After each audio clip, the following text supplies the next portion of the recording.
Bom dia, na graça e na paz do Senhor Jesus, povo de Deus. Que a graça e a paz do Senhor esteja sobre as nossas vidas neste domingo, dia 13 de outubro de 2024.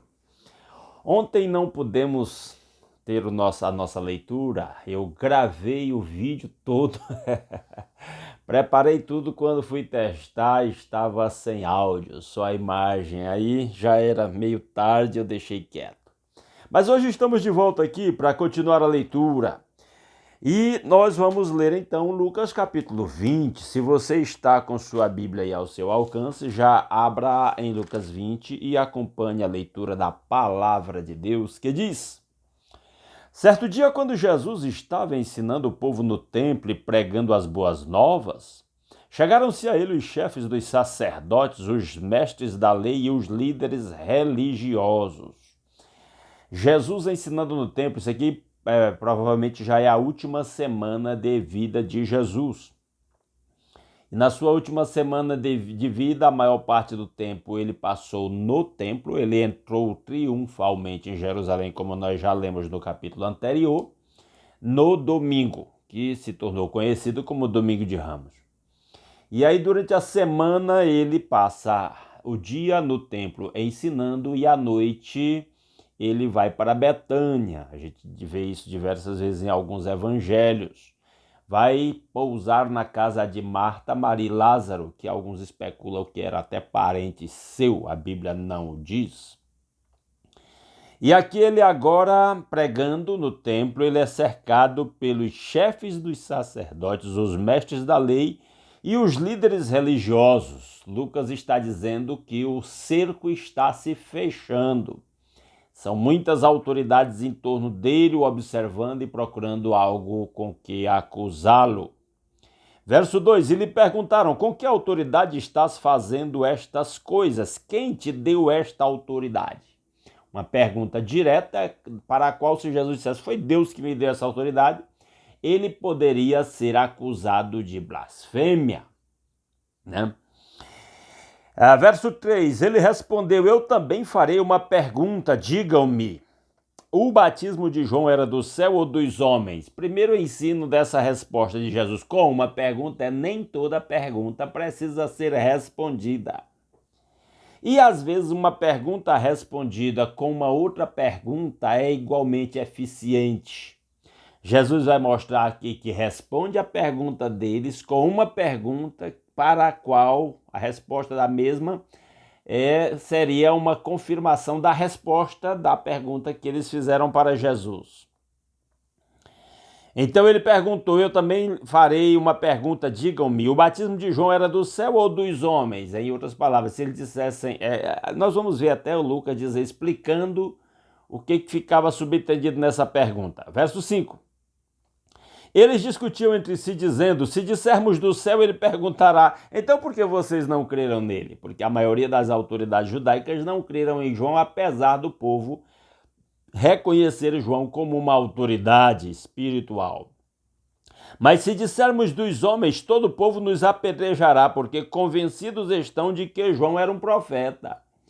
Então, ficaram aí, Jesus os colocou, como se diz, entre a cruz e a espada, como eles tentaram fazer com Jesus ao perguntar quem havia dado autoridade ao Senhor Jesus. Por isso responderam, não sabemos de onde era. Tipo assim, preferimos não responder. É melhor não dizer nada. Disse então Jesus, tampouco direi com que autoridade estou fazendo estas coisas.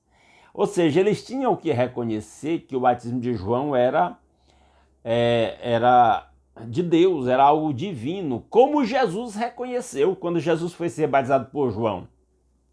E João quis recusar-se a batizar Jesus, dizendo que ele era menor do que Jesus, não era digno de batizar Jesus. Jesus disse, concorda porque nos convém cumprir toda a justiça. Ele está dizendo isso, que esse que você está fazendo, essa prática sua do batismo, é algo justo, é algo que está de acordo com a vontade de Deus. E quando Jesus saiu da água e houve aquela voz do céu, Deus dizendo, este é o meu filho amado, que me dá muita alegria, ali Deus estava autenticando o batismo de João como algo importante, necessário, com e justo, né? Então, com isso, Jesus estava afirmando o batismo de João era algo da parte de Deus, como também a autoridade de Jesus era algo da parte de Deus. Versículo 9. Então Jesus passou a contar ao povo esta parábola. Certo homem plantou uma vinha, arrendou-a a alguns lavradores e ausentou-se por longo tempo. O homem, vamos dizer, é Deus. A vinha é Israel, os lavradores são os líderes do povo de Israel. Esses mesmos que estavam aqui abordando Jesus, os sacerdotes, estudiosos da lei, os fariseus. Na época da colheita, ele enviou um servo aos lavradores para que lhe entregassem parte do fruto da vinha, mas os lavradores o espancaram e o mandaram embora de mãos vazias. Ele mandou outro servo, mas a esse também espancaram e o trataram de maneira humilhante, mandando-o embora de mãos vazias. Enviou ainda um terceiro e eles o feriram e o expulsaram da vinha. Esses 3 servos que Jesus menciona aqui representam todos os mensageiros de Deus, todos os profetas e justos lá do Velho Testamento que chamaram Israel para os caminhos do Senhor. E aos quais Israel, o povo de Israel, maltratou. Alguns até eles mataram, como Jesus cita aqui. Verso 13. Então o proprietário da vinha disse: que farei? Mandarei meu filho amado, quem sabe o respeitarão.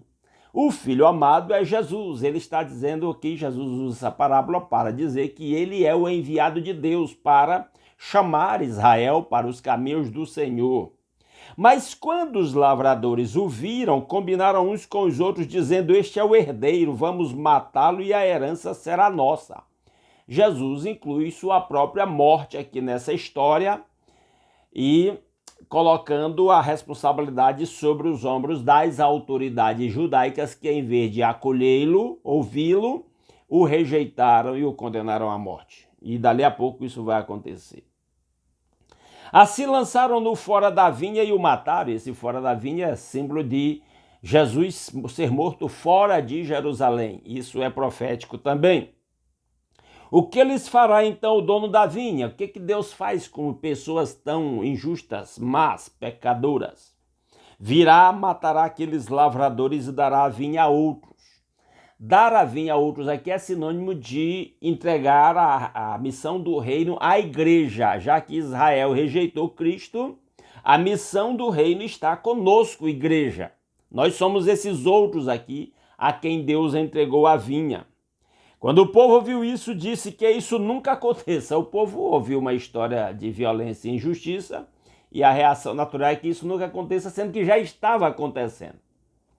Jesus olhou fixamente para eles e perguntou: então qual é o significado do que está escrito?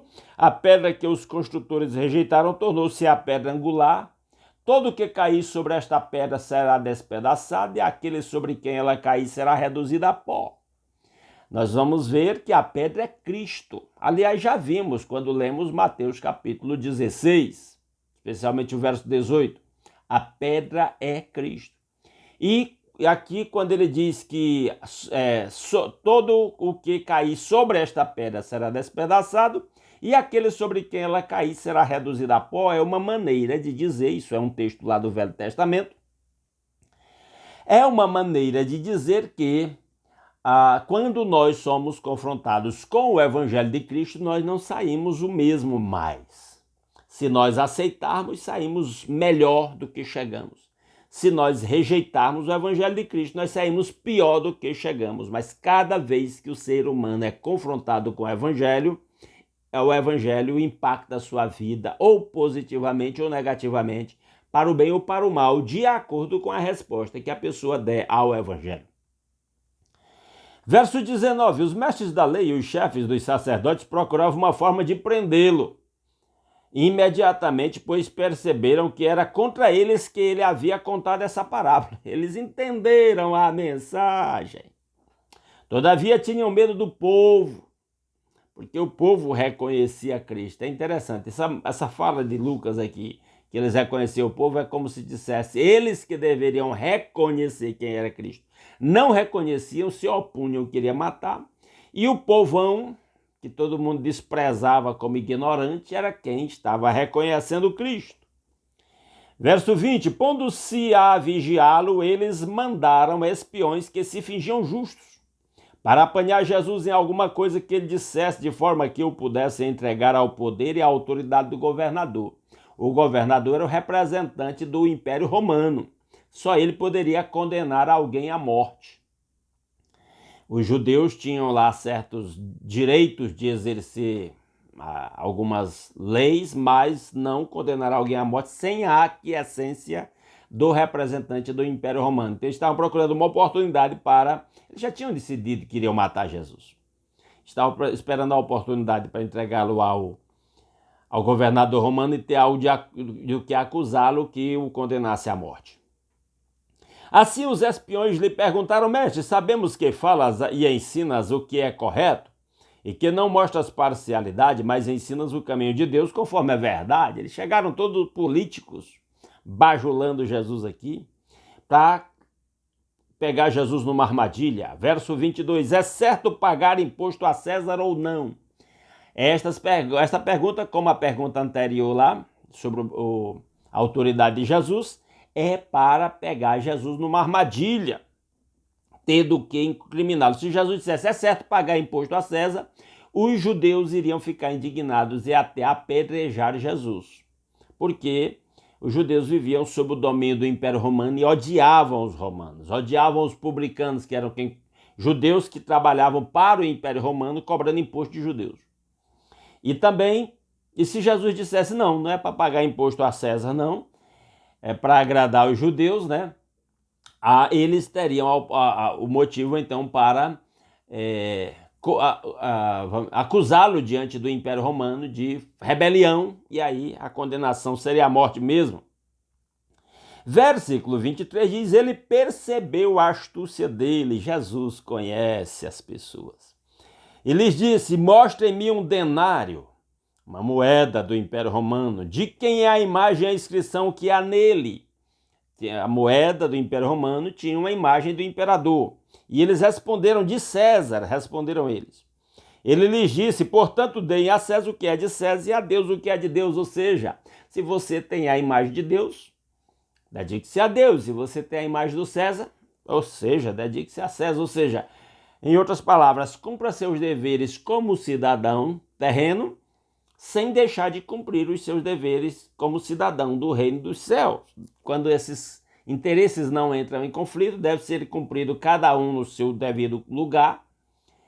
E quando eles entrarem em conflito, a fidelidade a Deus vem em primeiro lugar. Verso 26, e não conseguiram apanhá-lo em nenhuma palavra diante do povo. Admirados com a sua resposta, ficaram em silêncio. Não acharam do que acusar Jesus. Versículo 27. Alguns dos saduceus que dizem que não há ressurreição aproximaram-se de Jesus com a seguinte questão. Então, os saduceus era a elite religiosa, sacerdotal entre os judeus, e eles não criam na doutrina da ressurreição. Essa doutrina não era muito forte lá no Velho Testamento, ela foi se desenvolvendo e posteriormente ela se tornou uma doutrina cristã a partir de Jesus Cristo. E eles chegam para Jesus e perguntam, mestre, disseram eles, Moisés nos deixou escrito que se o irmão de um homem morrer e deixar a mulher sem filhos, este deverá casar-se com a viúva e ter filhos para o seu irmão. Isso era uma lei de Moisés, da qual nós já falamos. Naquela época, morrer sem filhos era considerado uma maldição. Não havia uma perspectiva muito grande em relação à eternidade. Então, a ideia era de que a vida dos pais era continuada pelos filhos. Ou seja, morrer sem filhos era ser aniquilado, era não ter uma descendência, era não ter um nome, era não ter uma história. Então havia na lei de Moisés essa regra. O sujeito casou-se, conviveu com a esposa, não teve filhos e o homem morreu. Fazia um dos irmãos dele se deitava com a cunhada, tomava ela como esposa, mesmo que ele já fosse casado. Ele tomava ela como esposa para engravidá-la, para que o primeiro filho que nascesse recebesse o nome do falecido. E a herança do falecido desse continuidade à descendência do falecido. Isso era a lei de Moisés. Verso 29, então, ele supõe a seguinte situação. Havia 7 irmãos. O primeiro casou-se e morreu sem deixar filhos, o segundo e o terceiro, e depois também os outros casaram-se com ela. E morreram os 7 sucessivamente sem deixar filhos. Eles criam uma história hipotética, muito difícil de acontecer. Finalmente morreu também a mulher, na ressurreição, de quem ela será esposa, visto que os 7 foram casados com ela.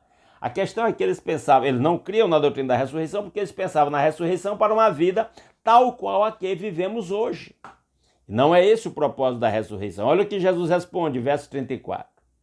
Jesus respondeu: os filhos desta era casam-se e são dados em casamento, mas os que forem considerados dignos de tomar parte na era que há de vir e na ressurreição dos mortos, não se casarão nem serão dados em casamento. Lá na eternidade, após a ressurreição, não haverá mais casamento. No novo nível que aqueles que creram em Cristo atingirem, chegarem lá na eternidade, não haverá casamento. Isso é coisa desta dimensão. Inclusive, Paulo ensina que a morte põe fim ao casamento. O compromisso do casamento é enquanto estamos vivos aqui. O pessoal até faz meme disso aí na internet. Então, verso 36. E não podem mais morrer. Lá não haverá mais casamento, lá não haverá mais morte, pois são como os anjos, são filhos de Deus, visto que são filhos da ressurreição. É interessante Jesus chamar os cristãos de filhos da ressurreição. E que os mortos ressuscitam, Jesus vai afirmar que os mortos vão ressuscitar.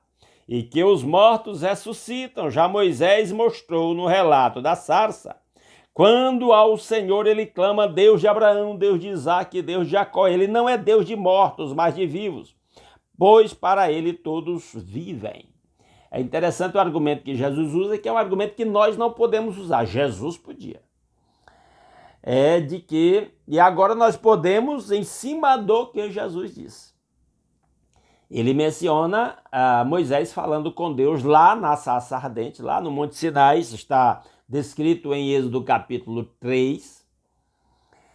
E Moisés chama Deus de Abraão, Deus de Isaque, Deus de Jacó, e Jesus usa isso para dizer que Deus não é Deus de mortos.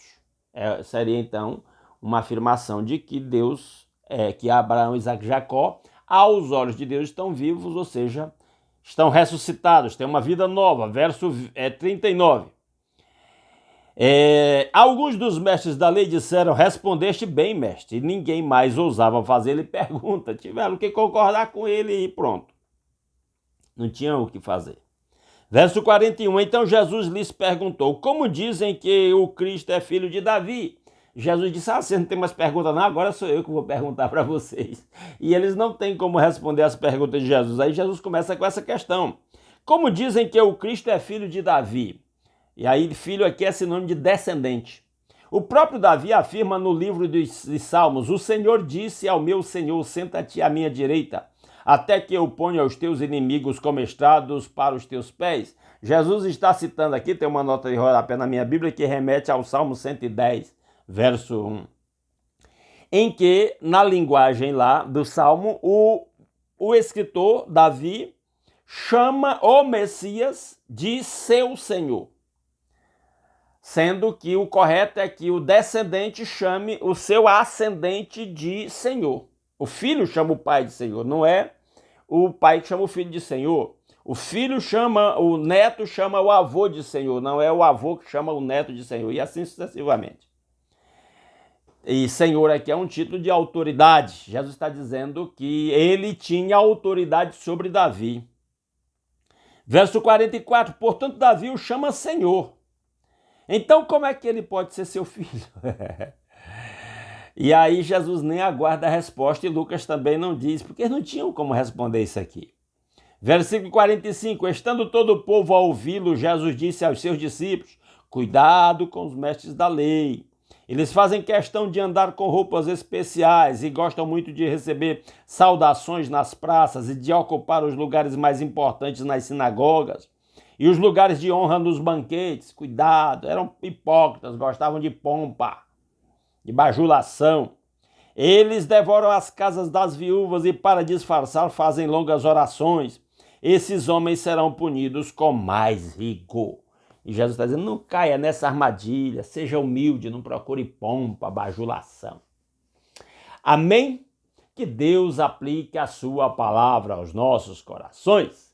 Se você gostou desta leitura comentada, deixa um like nesse vídeo. Se não gostou, deixa um dislike. Comenta aí nos vídeos o que você achou desta leitura, se alguma coisa foi interessante para você, se você quer destacar alguma coisa que eu não destaquei, comenta aí nos comentários do vídeo. Isso ajuda o vídeo a ganhar repercussão e ser entregue para mais pessoas aí na plataforma, tá bom?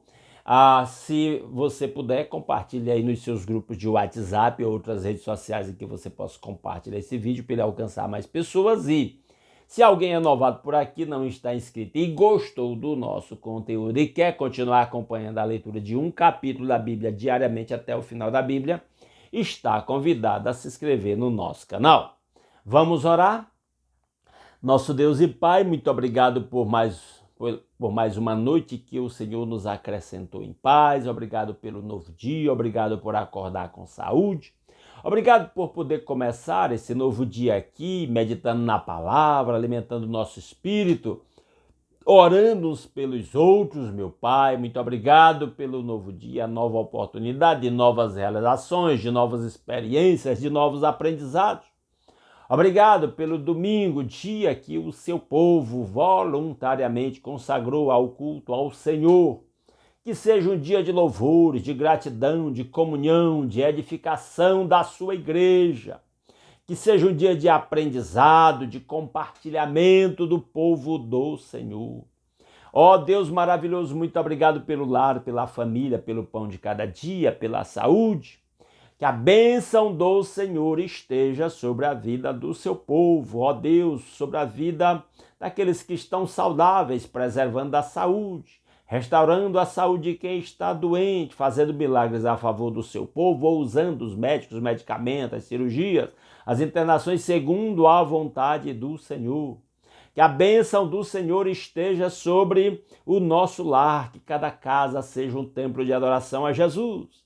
Ó Deus, que o amor, a paz, a alegria e todos os demais frutos do Espírito Santo estejam presentes nos relacionamentos familiares, entre os casais, entre os pais e os filhos, entre os irmãos. Que os pais tenham muita sabedoria para educar os filhos na disciplina e admoestação do Senhor. Ó Deus maravilhoso, que a sua bênção esteja sobre o trabalho de cada um dos meus irmãos, fazendo prosperar, suprindo as necessidades. Ó Deus, alguém que esteja desempregado, abrir portas de novo emprego.